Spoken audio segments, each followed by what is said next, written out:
선거제와 공수처 설치, 검경 수사권 조정 법안의 패스트트랙 지정을 두고 여야의 극한 대치가 이어지고 있습니다. 폭력 사태에 이어 이번엔 고발전입니다. 자유한국당으로부터 고발당한 민주당 홍영표 원내대표는 패스트트랙 절차가 끝나면 저부터 검찰에 자진 출두하겠다면서 이번만큼은 과거처럼 유야무야 끝나는 일이 결단코 없을 것이라고 공언했죠. 자유한국당 역시 물러서지 않겠다는 반응입니다. 국회 선진화법이 도입되기 전인 2011년도에도 예산안 처리 과정에서 비슷한 폭력 사태가 발생한 바 있습니다. 당시 당직자 신분으로 사건에 연루돼 벌금 400만 원을 선고받은 분이 더불어민주당 기동민 의원인데요. 국회 정개특위 의원이기도 하죠. 연결해서 이야기 나눠보겠습니다. 의원님. 네, 안녕하세요. 더불어민주당 기동민입니다. 예. 우선요, 오늘 보니까는 바른미래당 공수처법 따로 된 법안 받아들이셨던데요. 네. 예. 최종적으로 의총에서 승인했습니다. 승인도 끝났습니까? 네. 어떤 의미로 받아들이면 되겠습니까? 좀 아쉬움이 커요. 예.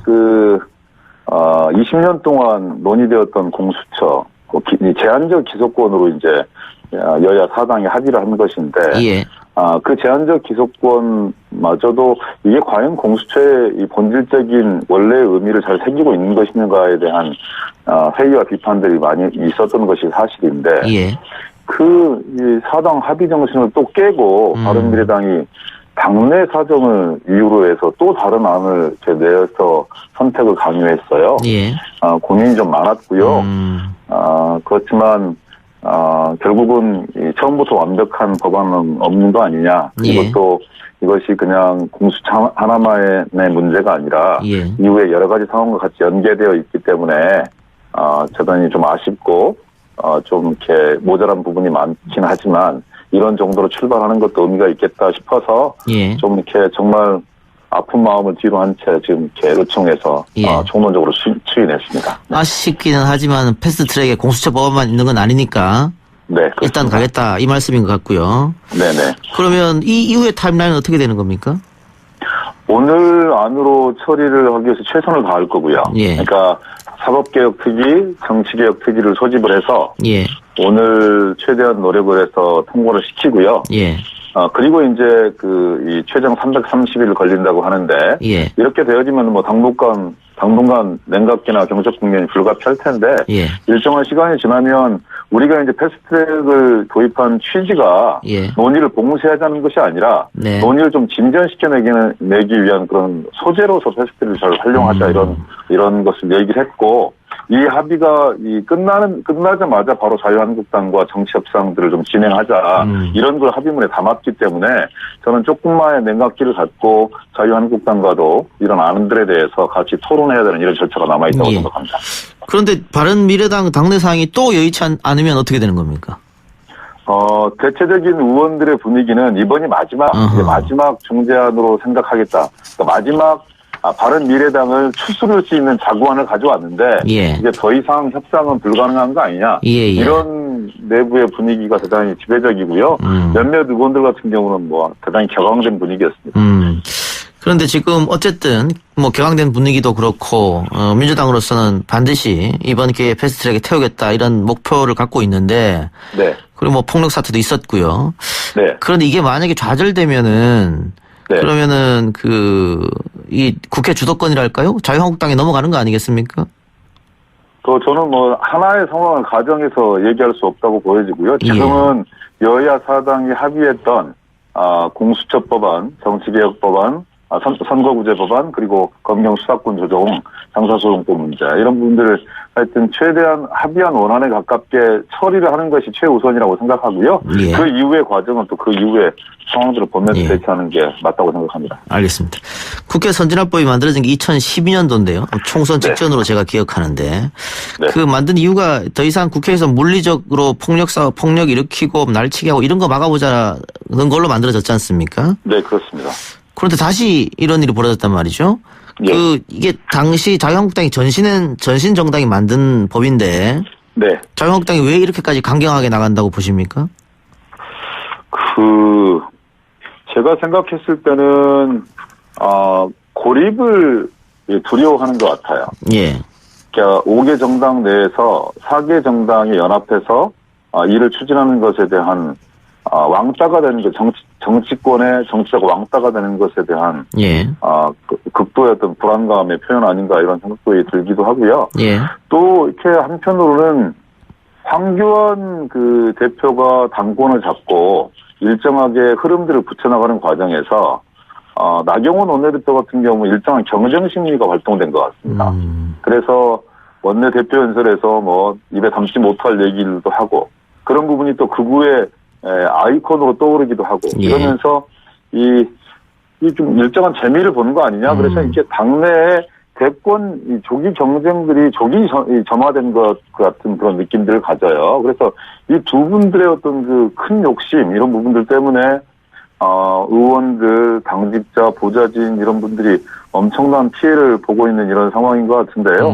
조금 국민들이 봤을 때도 그렇고 정치권에 봤을 때 도저히 납득할 수 없는 그런 상황입니다. 왜냐하면 말씀 주셨다시피 국회 선진화법은 18대 국회 마지막 본회의에 통과를 시켰습니다.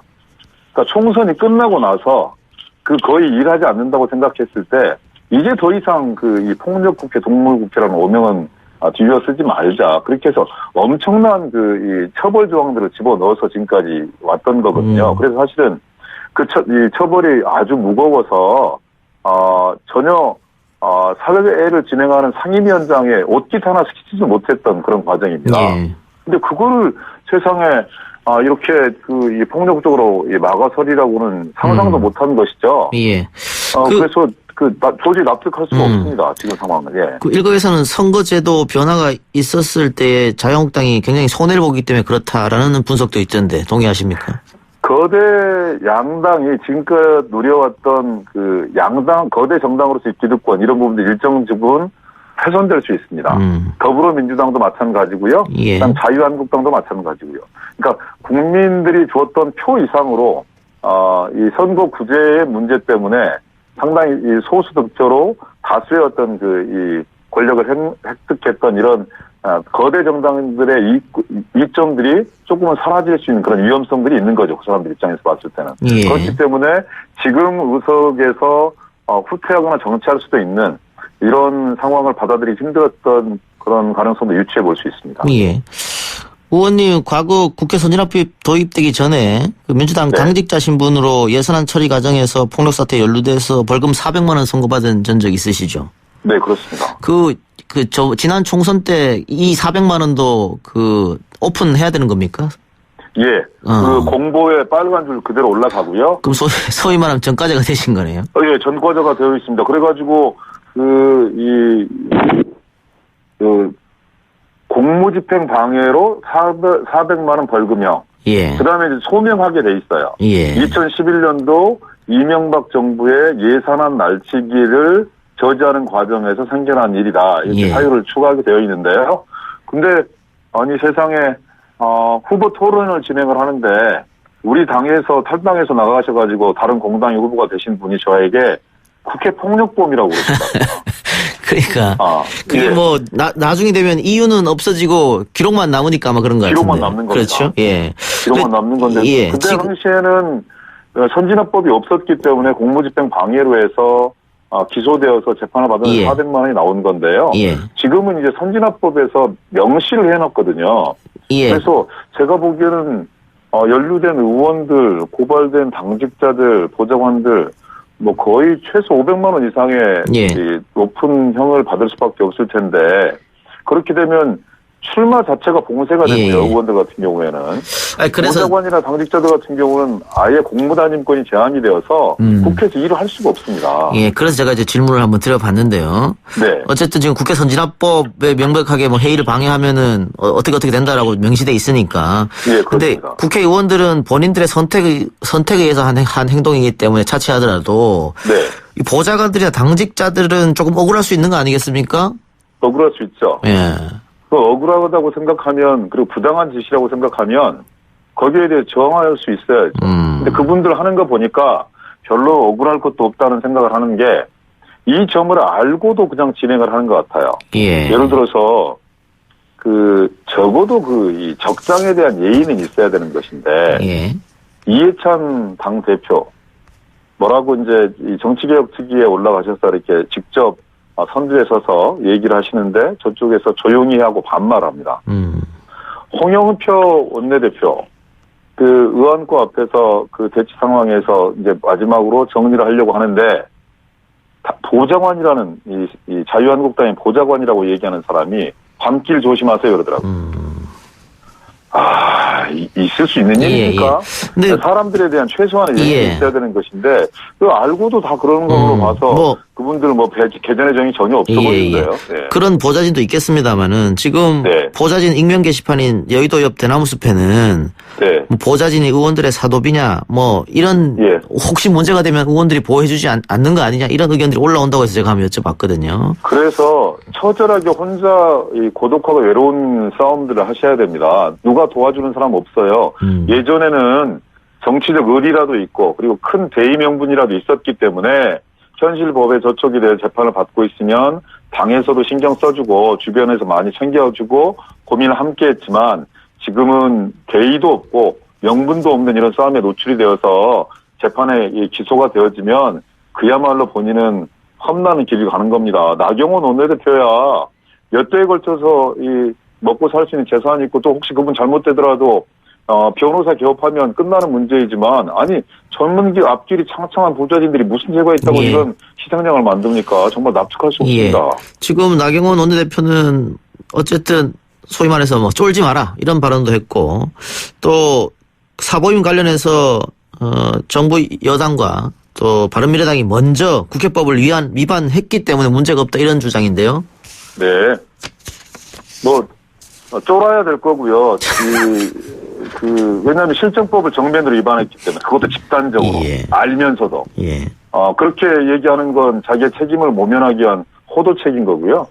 사보임 문제는 그렇게 국회 관행을 무시해서 선거법을 처리했다 얘기하는 사람이 그 국회 관행입니다. 법절차 제도적 절차 이전에 그리고 2003년도에 이미 김홍식 의원이 헌법재판소에 권한쟁의 조정 신청을 했을 때 정당 내부의 일이라고 규정되는 사안들이에요. 아니 당에서 의총을 통해서 당의 큰 흐름이 확인이 되었고 이것에 어떻게 결정하느냐에 따라서 전국의 시계추 자체가 완전히 저쪽으로 갈 것인가 이쪽으로 갈 것인가 결정하는 중요한 사안인데 그래서 당사자도 부담을 느껴서 새벽에 커밍아웃을 한 거 아니겠습니까? 나는 이런 의견을 가지고 있으니까 당에서 적절하게 처리해라 라는 커밍아웃을 한 거잖아요. 자신이 정치적 부담을 줄 수 있는 걸 밖으로 공론화 시켜버린 거예요. 그래서 당에서 거기에 맞는 적절한 조치를 한 겁니다. 합법적인 절차에 따라서 그게 뭐가 문제가 됩니까? 아무 문제가 되지 않습니다. 자, 의원님 어쨌든 국회가 지금 이렇게 마비 상태인데 정부 청와대에서도 여러 가지 요구사항이 있을 테고요. 빨리 국회가 정상화됐으면 하는 게 또 대통령 생각일 테고. 언제까지 이럴 수는 없는 거 아니겠습니까? 그 실마리가 안 보일까요?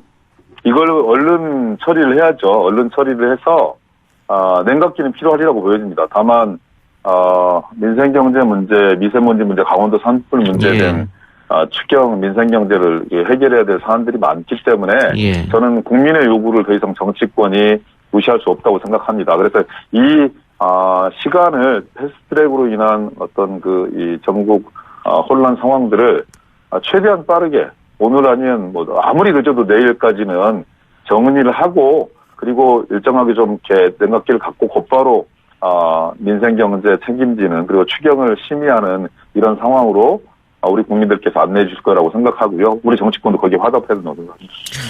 그 패스트트랙 마지노선은 내일까지로 보면 되겠습니까? 오늘 내일 아니면 더 이상 끌 수 없는 거 아니겠습니까? 알겠습니다. 의원님 오늘 인터뷰 감사합니다. 네, 고맙습니다. 지금까지 국회 정개특위위원인 더불어민주당 기동민 의원이었습니다.